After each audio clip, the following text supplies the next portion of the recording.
How you doing? I was just out here in the park with my dogs making some training videos for my online programs, and I was talking about a topic with Winston, and I went, you know what? I got to stop and I got to make a YouTube clip about this because I think I said some things that are pretty valuable. Hey, Winston. Now, what it was is I was doing a healing video and I was talking about food and how it works.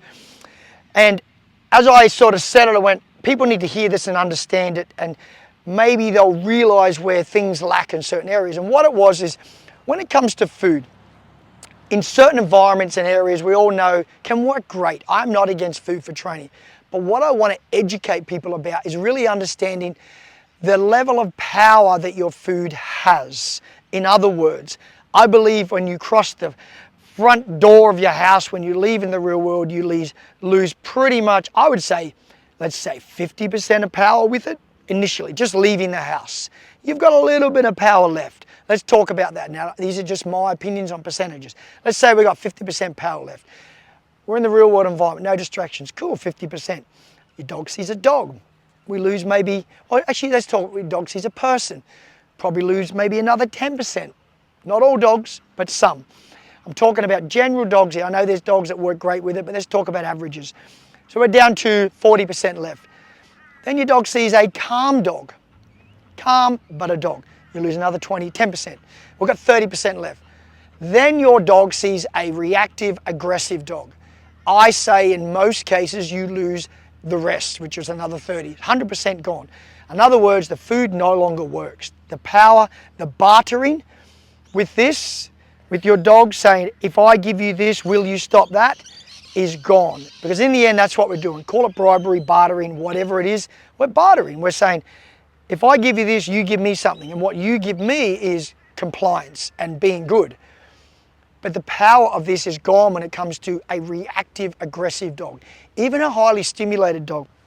If I walk with Winston and he sees a dog that just stops, stares, tail up and looks, that is enough for him to get triggered. And he'll get a bit tense about it. He doesn't like it. I don't like it as a person either. He is what he is, and I work with that.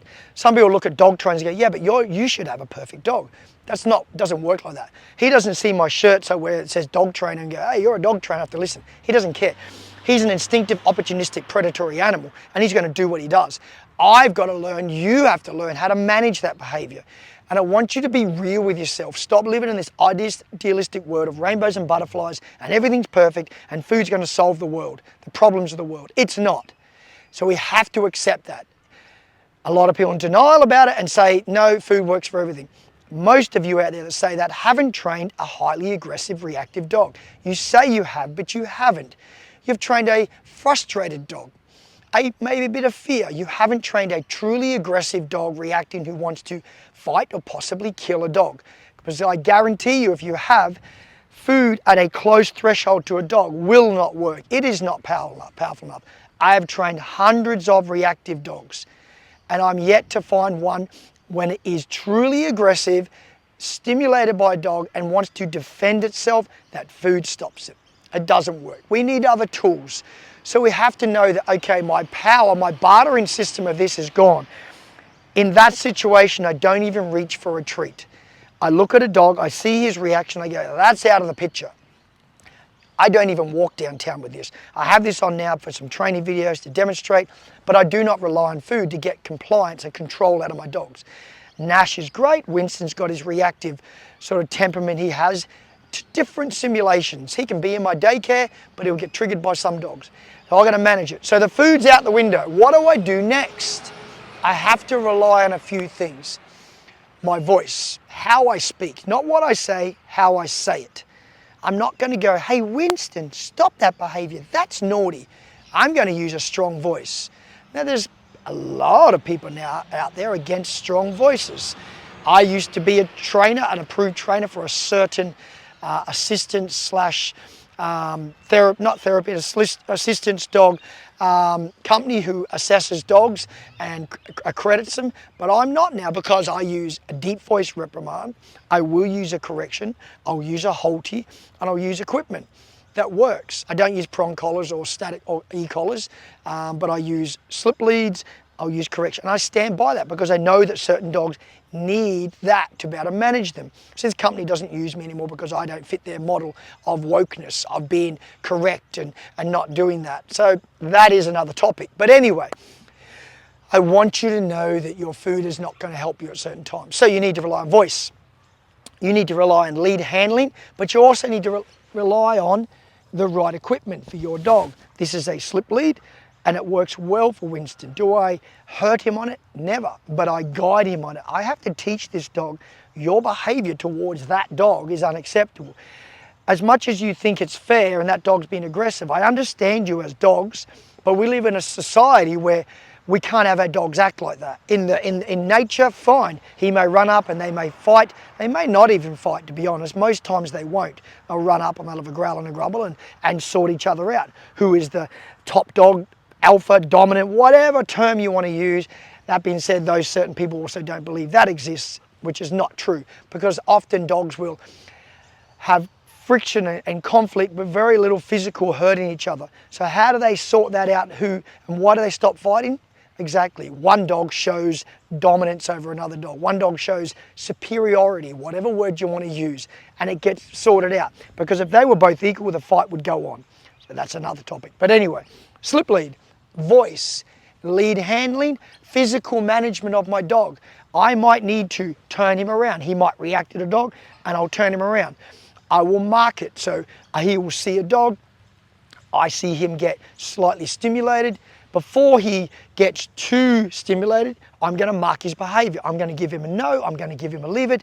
I'm going to teach him that from when I say no or leave it, if you go past that, there is a consequence. I break nearly everything down when it comes to behavior that you don't want in a dog, barking, jumping, reactivity, to desires and consequences. The desire is here. Let's call this a meter, like a gauge. It goes up and down, and that is desire. And this is consequence.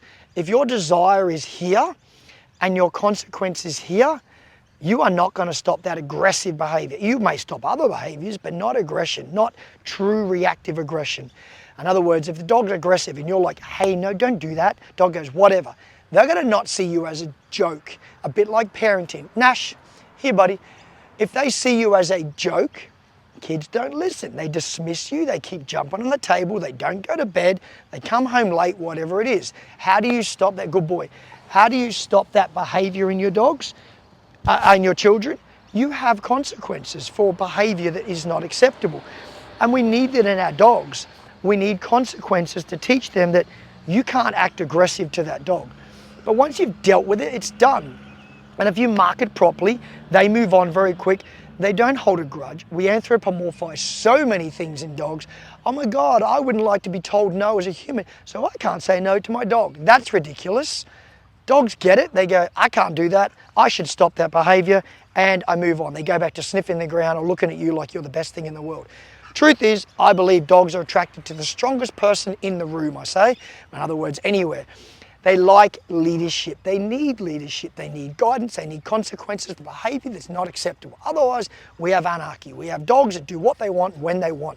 So stop falling for the ridiculous rhetoric of food will fix everything. It is not going to happen. We need to understand that it is a tool that can help dogs, but it has very limited power. Your bartering power, like I said, loses 50%, another 10. Boys, here, another 10 or 20. Nash, here. Nash, here, buddy. Good boy. Another 10, another 20, as you get more distraction, okay? Look at these two. Nash. Nash, come. Good boy. Quick, come. Good boy. Sit. Good. Look at this guy. Down. Good boy. Down. Quick, all the way. Winston, here, buddy. Good boy. Down. Leave it. Stay. Down. Stay. Good boys. Good boys. Leave it. No. Good. Okay. Couldn't have cued that better. There was no stay. There was no food involved. They were doing nothing wrong. They're having a good time. But to be honest, that showed you where, and that there's a level of, I wouldn't call consequence, but leadership where I'm like, you got to do it. You got to do it. I give it, leave it. I throw that. He wants that more than anything. But why does he not? Why does he not go for it? Because he knows my leadership will not allow it. In other words, there'll be a consequence. And he might. He's a dog. He's a lot more of a beginner than he is. But there's consequence for it. So anyway, I want you to think about that. I want you to think about the reality and stop living, if you are living in this rainbows and butterflies, pretty world of everything's perfect, because it's not. I need you to be prepared out there for the what if moment, I call it. You're outside, everything's great, then a dog runs off lead up to your dog and it's aggressive. Can you manage that situation? Or are you going to reach into your pocket and throw some food and try and get your food? No, you're not. You're gonna probably regress instinctively back to things that you believe will help you. Survival tactics. You're gonna pull your dog back. You're gonna tell that dog to get away. You're gonna manage the situation. So I want you to have those tools. Please prepare yourself. Be ready for the real world what if moment and understand that food has a limited power. And if you get that, you can still use it, but you realize it's good for this situation and not good for this situation. That's all I'm asking you to do. If you got something out of this video, remember, please share, subscribe, like, do the right thing. We spend the time as content creators to give you this for little to nothing for most of you. And all we ask in return is a little subscribe as an appreciation doing the right thing. And I'll see you next time in another training video, bringing information and helping you out. So goodbye from me, goodbye from Winston, goodbye from Nash. Boys, are you ready? Free. Good boys. What's this? Good boys. Oh, you got your toy now. Good boy.